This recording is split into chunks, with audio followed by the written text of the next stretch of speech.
And finally, we're going to look at communities.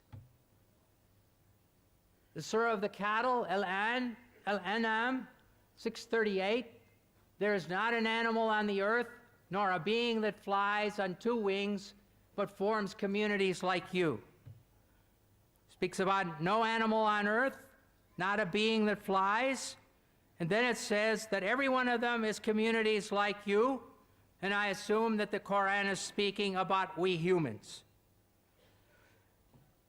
Well, in some spiders, when they finish mating, the mother eats the father.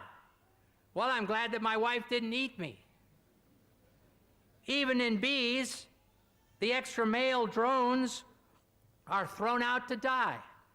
Well, I'm glad also that after we had 4 children, that my wife didn't push me out of the house, too. Finally, the lions. When a lion gets old, a male lion gets old, a young lion comes along and drives him away from his own wives. And the young lion takes over the wives. But what he does with the cubs of the old lion, he kills them all. So I do not think that this sentence is true. All of the communities and all of the animals do not live in communities like us. Dr. William Campbell raised the point about animal living in community. The Quran says in Surah An'am chapter 6 verse 38, we have created every animal that lives on the earth and every bird that flies in the air to live in communities like you.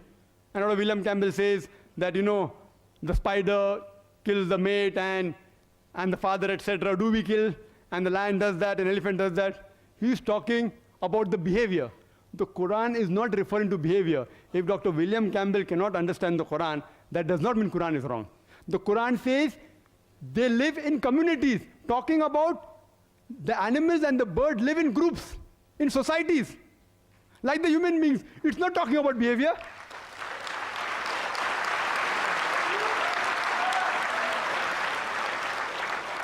And today science tells that all the animals, the birds, and the living creatures of the world, they live in communities. Like the human beings, they live together.